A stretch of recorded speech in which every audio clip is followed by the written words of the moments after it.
장 6절에서 13절 더해져가는 죄악입니다. 더해져가는 죄악. 다윗은 숨가쁘게 그의 인생을 달려왔습니다. 소년 시절에 골리앗을 물리치고 온 사람들의 그 시선을 받기 시작하면서부터 정치에 입문하고 사울에게 쫓겨다니면서 그 숱한 고생을 감당하고 유다의 지파의 왕이 되고 또 7년 뒤에 온 이스라엘 왕위에 오르게 되고 주변국들의 크고 작은 전쟁을 숨가쁘게 감당하면서 다윗이 인생 여정을 걸어내게 된 것이죠.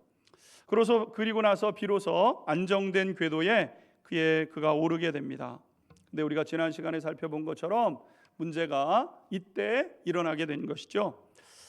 그는 모든 충성된 부하들이 전쟁에 나갔을 때 홀로 왕궁에 남아서 늦잠을 자게 되고, 그리고 그 저녁쯤에 아름다워 보이는 한 여인을 왕궁으로 불러들여서 그 여인을 이제 추행하게 된 겁니다. 다윗은 이렇게 하는 것쯤이야 무슨 일이 있겠는가, 그렇게 여기게 되었던 거죠. 그러나 그렇지 않았습니다.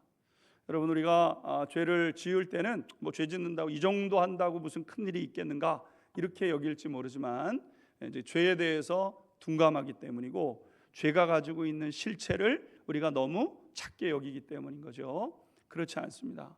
다윗이 죄를 딱 범하는 순간부터 덫에 걸리는 것처럼, 올무에 걸리는 것처럼 점점 옥죄어 가는 것을 성경이 나타내고 있는 거죠. 얼마 지나지 않아서 밧세바가 임신을 한 것 같다는 이야기를 전해오게 되었습니다.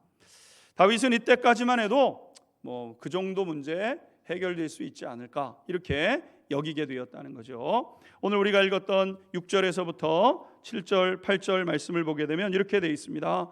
다윗이 요압에게 기별하여 햇사람 우리아를 내게 보내라 하매 요압이 우리아를 다윗에게 보내니 우리아가 다윗에게 이르매 다윗이 요압의 안부와 군사의 안부와 싸움이 어떠했는지를 묻고 그가 또 우리아에게 이르되 네 집으로 내려가서 발을 씻으라 하니 우리아가 왕궁에서 나가매 왕의 음식물이 뒤따라가니라 이렇게 말씀하고 있습니다. 사실 다윗이 자기 자신을 생각할 때 광야에서도 이거보다 더 어려운 문제들도 많았는데 여인 하나 임신해가지고 이거 무슨 문제가 생기겠는가 이 정도로 여긴 것이죠.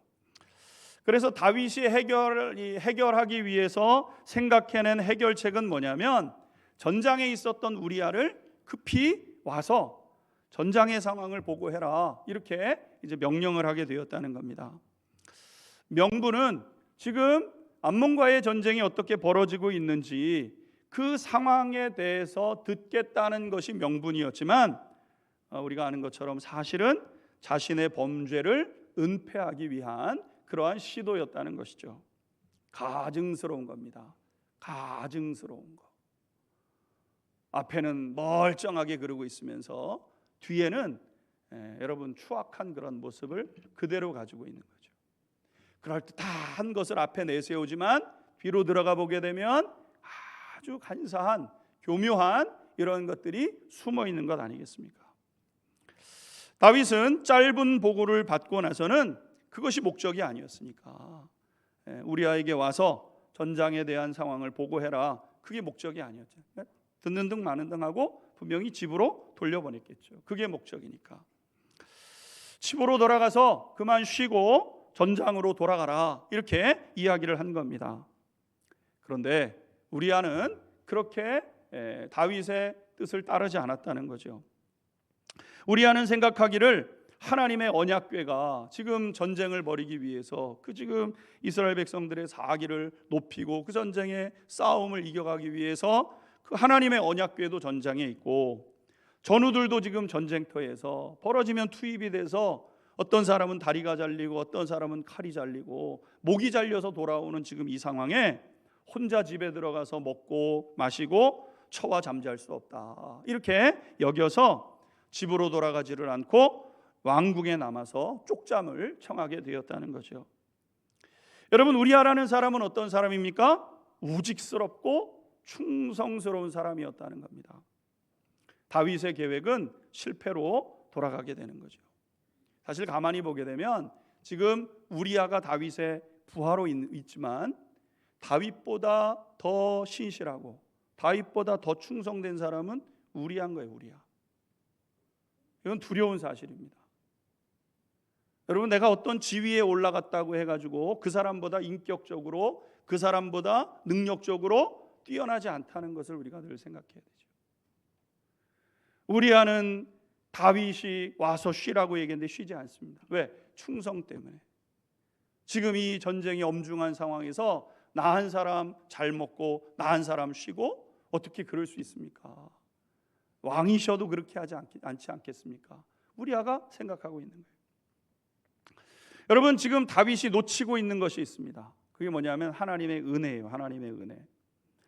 분명 다윗은 광야에서 이보다도 더 큰 어려움을 헤치고 나왔음에 틀림이 없죠. 수많은 어려움이 있었습니다. 통일 이스라엘이 와 다 해가지고 이 다윗을 왕으로 세울 때만은 해도요, 이게 안 되는 일인데 되게 되기도 하고, 정말 기적적인 몇 가지 일들이 다윗의 생애 속에 포인트마다 있었잖아요.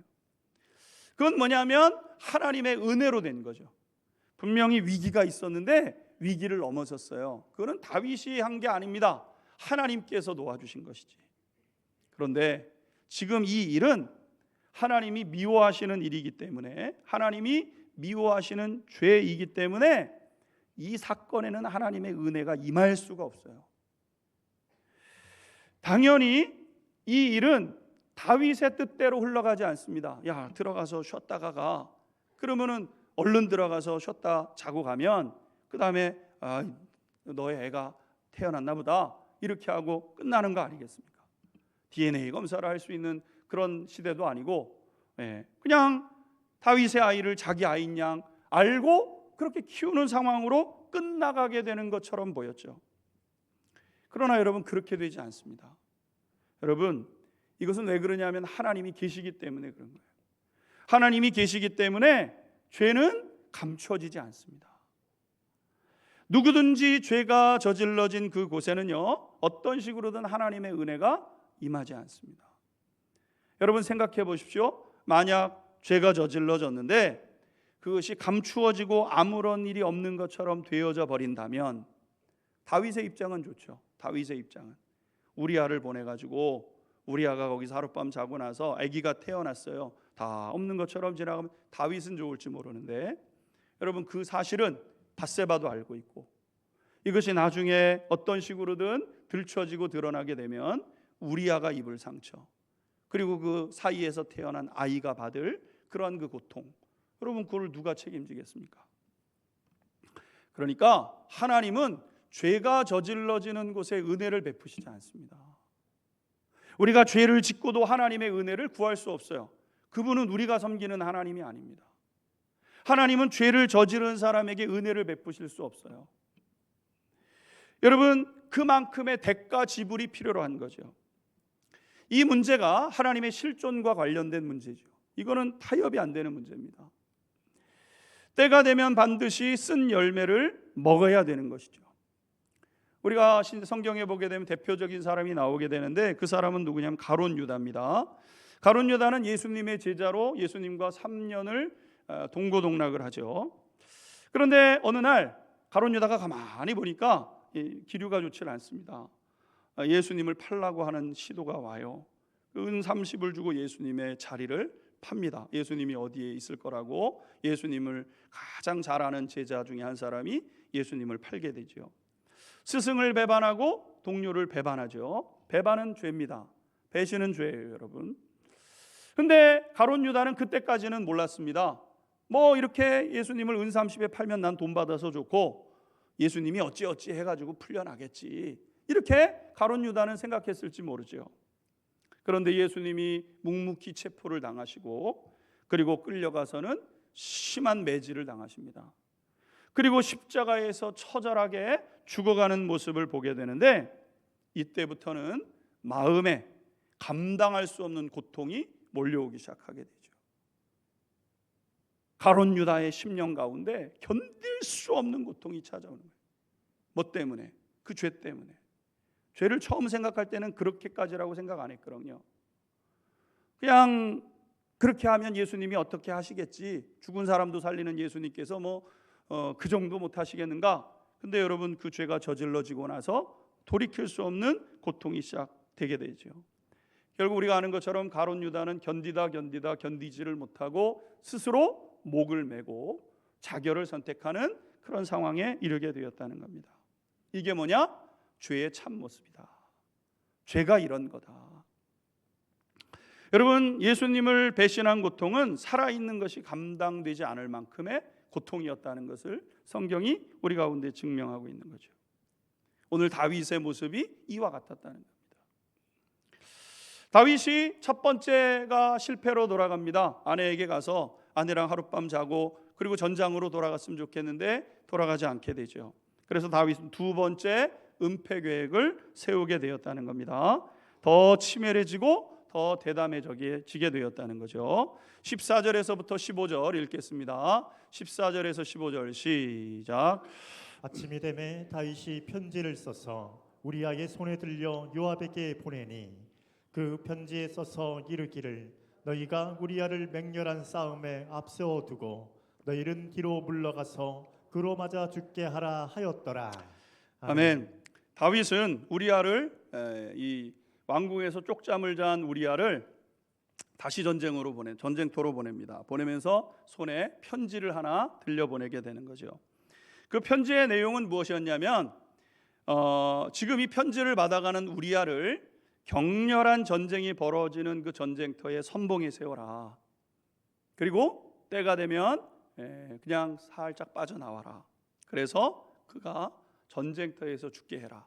이 내용이 우리아의 손에, 자기를 죽이라고 하는 그 내용이 우리아의 손에 들려져서 요압에게 전달되게 된 것입니다.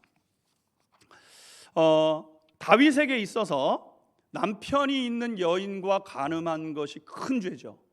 여러분, 이건 죄입니다. 지금 이 시대가 어떠고 남녀의 은밀한 사생활이 어떻고 죄입니다, 여러분. 우리가 아무리 별의별 논리를 다 내세우고 뭔가 얘기를 해도 그건 죄예요, 여러분. 죄. 하나님이 그것을 죄라고 규정하셨고 우리의 속 심령 안에 그것이 죄라는 사실을 누구도 부인하지 못해요. 이건 죄입니다. 그런데 이 우리아를 향해서 이러한 그 자신의 아내와 다윗이 동침을 하고 죄를 저질렀잖아요. 그런데 이번에는 그게 수포로 돌아가니까 그 다음에는 우리아를 죽여야 되겠다, 이렇게 계획을 하게 되었다는 겁니다. 죄를 죄로 덮으려고 하는 거죠. 이게 죄의 성격 두 번째예요. 죄는 죄로만 덮을 수 있어요. 죄를 죄로 덮고 죄를 죄로 덮고 더 큰 죄로 덮고 더 큰 죄로 덮고, 그러다가 도저히 덮을 수 없는 상황에 모든 것들이 허물어지고 많은 일들이 벌어지게 되는 거죠. 물론 이번 결정 역시 다윗이 생각할 때 무슨 큰 죄겠냐 이렇게 여기고 한 거예요.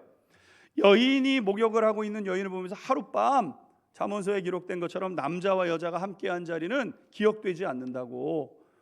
남자와 여자가 하룻밤 그럴 수도 있는 거지. 다윗은 이렇게 여겼는지 모르지만 죄였잖아요. 드러나게 되었잖아요. 이번에는 전쟁에 내보내게 되는 것 아니겠습니까? 전쟁에 내보냅니다. 여러분, 전쟁터에서는 하루에도 수십 명, 수백 명이 다치기도 하고 죽기도 하고 그러는 일들이 벌어지는 거예요. 그러니까 우리아도 전쟁터에서 그냥 죽는 겁니다. 그게 대단한 일이 되겠는가? 이것이 다윗의 마음이었다는 거예요. 다윗의 마음. 어쩌면 다윗은 계획을 세우면서 이 편지를 아침에 써서 보내면서 겉으로는 웃었겠죠. 그러나 속으로는 뭐라고 생각했겠습니까? 너도 참 답답하다. 왜 그렇게 어리석게 충직하냐? 대충 타협을 했어야지. 집에 가서 자고 가라 그랬으면 모른 척하고 집에 가서 잤어야지. 고집을 피우고 충성을 한답시고 너가 그러니까 결국은 이 편지를 들고 가서 네가 죽는 거야. 다윗은 아마도 그런 마음을 가질 수 있었겠죠. 여러분, 죄의 성격 중에 하나는 뭐냐면요, 잘못을 다른 사람에게 돌리는 데 있습니다. 자신이 잘못을 하고도 남을 탓하는 거예요. 우리가 죄인이라는 것을 증거하는 것 중에 분명한 증거는 무엇이냐면요, 나 자신은 항상 의롭고 문제는 항상 바깥에 있다, 이렇게 여기는 것이 우리가 죄인이라는 사실을 증거하는 증거입니다. 증거. 그래서 어떤 분들을 보게 되면 내가 성격이 이렇게 포악한데, 내 성격 포악한 걸 알면서 네가 이러니까 나한테 불을 지르는 거야, 이렇게 말하는 분들도 있어요. 여러분, 화는 자기가 내고 자기가 다 해놓고 그리고 남을 탓하는 것, 이것이 사람이 가지고 있는 죄성의 본능이라는 거죠. 자기가 거짓말을 하면서 다 그게 내 환경 때문이라고 그렇게 여기는 겁니다. 그러니 해결책이 없어요. 문제는 나한테 있는데 해결을 바깥에서 하겠다고 하니까 여러분, 문제가 해결이 됩니까? 해결이 안 되는 거죠. 밖을 아무리 고치면 뭐합니까? 썩어져 가는 것은 내 속에서 썩어져 가고 있는데 안 되는 것이죠. 여러분, 문제의 해결은 유일한데 그것은 죄값을 빠짐없이 갚겠다고 다짐하고, 우리의 마음속에는 죄값을 지불하고자 하는 마음이 없어요. 우리는 죄를 짓고도 그냥 슬쩍 넘어가기를 원하는 것이 우리의 늘 마음속에 있어요. 그래서 하나님, 죄값을 지불할 수 있는 힘과 믿음을 나에게 달라고 하면서 하나님 앞에 그렇게 나아가는 길밖에 없는 것이죠. 여러분, 우리가 구원을 얻고 성결한 삶을 향하여 지금 나아가고 있습니다. 성화의 과정을 향하여 달려가고 있죠. 우리가 구원을 얻고 나서 성결에 이르러야 되는데, 성결에 이르기 위해서는 여전히 내가 죄 앞에 노출되어 있는 연약한 존재라는 사실을 항상 인식하고, 내 안에는 이 구원을 완성할 힘과 능력이 없다는 것을 고백하면서 그터 예수님을 꽉 붙잡는 믿음으로 우리가 살아갈 때 어느 순간에 성결의 은총에 이르게 되는 거거든요. 그런데 어느 순간부터 이쯤 되면은 됐지, 뭐 이만하면 괜찮은 사람 된 거지, 여러분, 이렇게 여기는 순간부터 우리는 주님을 붙잡을 힘을 잃어버리는 거예요. 이만큼 살만한데 무슨 예수님이 필요로 하겠어요? 여러분, 나는 깨끗한데 내가 왜 예수님을 닮아가야 될 이유가 있겠습니까? 그런 이유가 없는 거예요. 그래서 요한일서 1장에는 우리에게 이렇게 말씀하고 있습니다. 요한일서 1장 8절 9절 같이 읽도록 하겠습니다. 시작.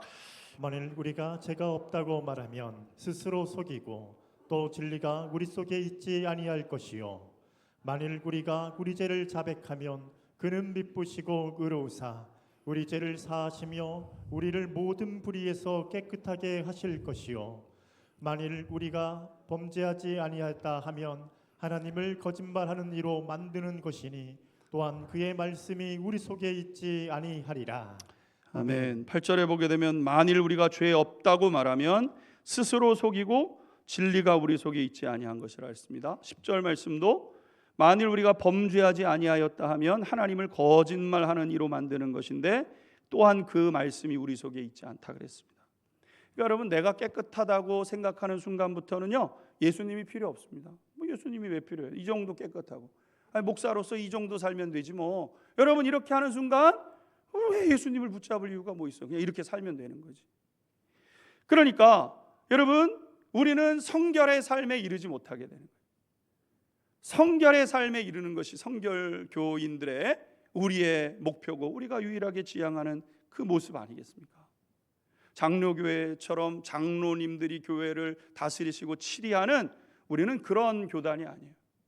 감리교회처럼 감독들이 교회를 다스리고 치리하는 그런 게 아닙니다. 우리는 그런 데 관심이 없어요.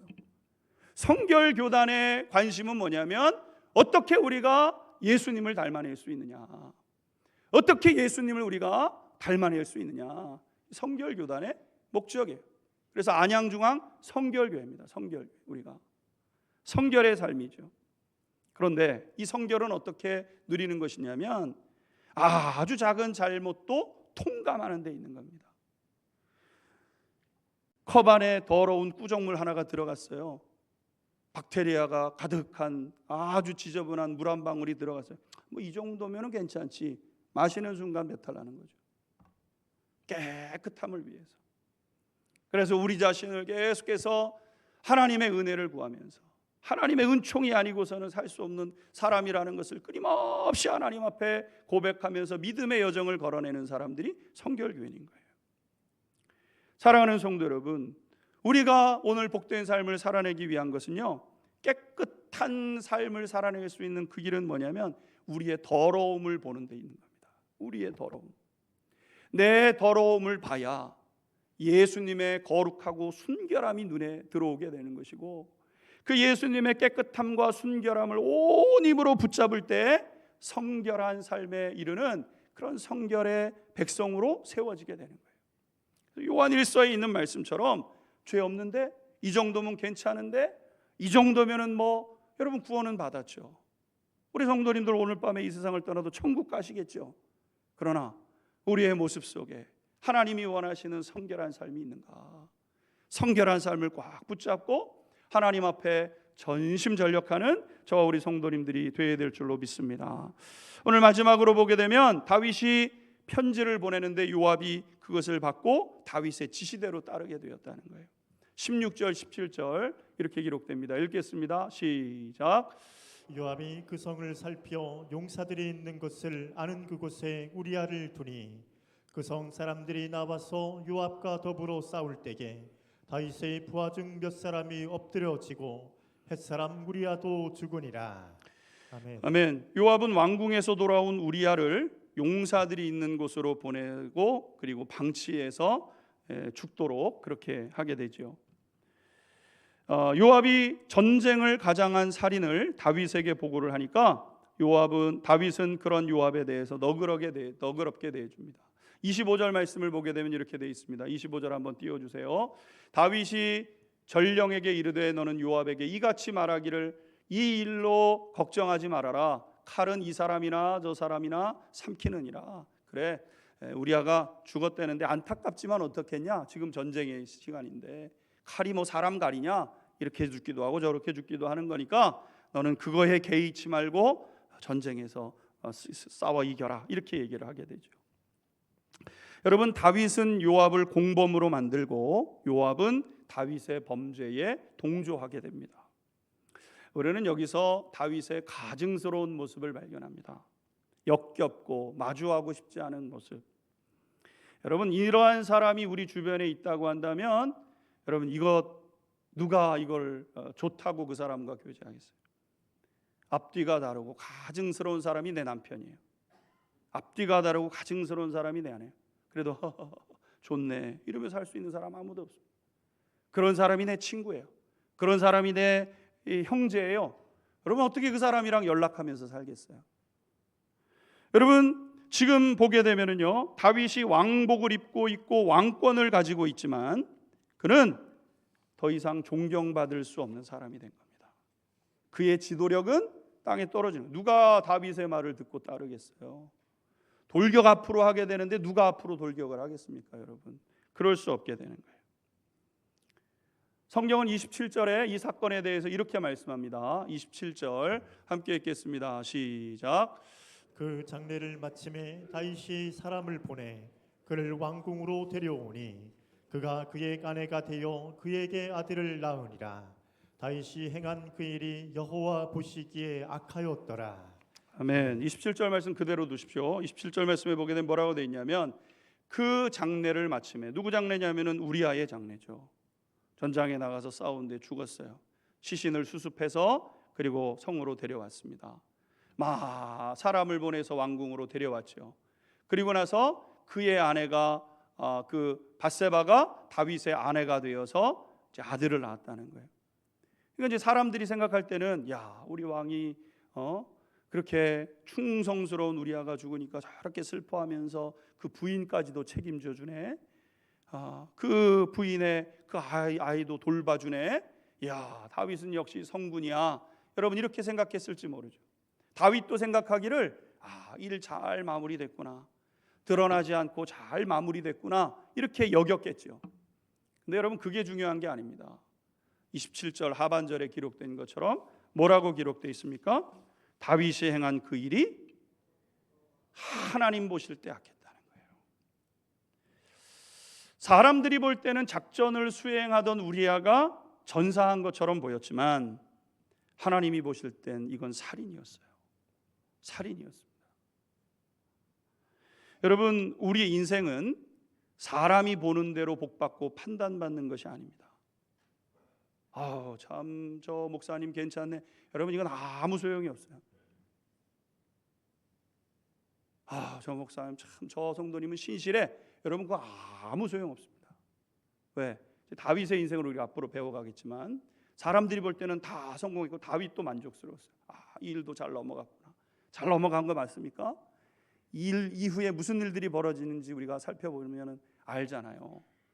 다윗의 집안에요, 형제 사이에 성폭행이 막 벌어지게 되고요, 형제들 사이에 죽이겠다고 칼부림이 일어나는, 그리고 실제로 형제들이 죽어가는 이런 일들이 벌어지기 시작해요. 다윗은 밖에서 범죄했는지 모르지만 그 열매가 어디에서 맺기 시작합니까? 자기의 삶 속에 열매 맺기 시작합니다. 왜? 하나님 보시기에 악한 일을 행했기 때문에. 하나님 보시는 게 중요한 거예요. 하나님 보시는 게. 우리는 여기서 누가 떠오르냐면 사울이 떠오르죠. 사울 왕. 사울 왕은 왕자를 지키기 위해서 하나님의 질서, 하나님의 뜻을 거슬렀던 사람입니다. 그런데 그 모습이 다윗에게 오늘 그대로 있는 거예요. 하나님 보시기에 좋은 모습이었는데 그 모습이 죄에 한번 빠져들어가서 발 빼야 될 때 못 빼고 나니까 점점 늪이 되어져서 하나님 보시기에 악한 모습으로 전락하게 되었다는 거죠. 다윗은 죄를 감추려고 했지만 더 큰 죄가 되고 더 큰 죄가 되고 더 큰 죄가 되고 돌이킬 수 없는 지경에 다윗이 이르게 된 것이죠. 사랑하는 성도 여러분, 행여라도 우리가 살아가면서 연약해서 죄 지을 수 있습니다. 다 우리 다윗처럼 연약한 인생이니까. 그런데 중요한 게 있어요. 죄는 덮으려고 해서 덮어지지 않는다는 거예요. 죄를 짓지 말아야 되고, 죄를 짓게 되면 그것을 어떻게 해서든 덮어야 되겠다. 그러면 깊어지는 거예요. 해결책은 죄가 드러나게 됐을 때 우리의 마음속에 성령이 내주하시니까 내주하시는 성령께서 죄에 대한 책망을 하실 때 그 죄를 인정하고 고통스러워도 감당하겠습니다. 주님이 뭐라고 말씀하시냐면은 십자가에 달리신 예수님께서 나와 함께 죽자 이렇게 말씀하세요. 우리의 해결책은 뭐냐면 주님과 함께 죽는 길밖에 없어요. 그리스도와 함께 죽어야 그리스도와 함께 다시 사는 은혜와 다시 사는 역사가 있게 되는 것이죠. 정직과 진실됨으로 인해서 치르는 대가가 가장 적은 대가 지불이라는 것을 기억하고 하나님 앞에서 복된 길을 걸어내는 우리 안양중앙교회 모든 성도님들 될 수 있게 되기를 주님의 이름으로 축원합니다. 우리 같이 기도하겠습니다.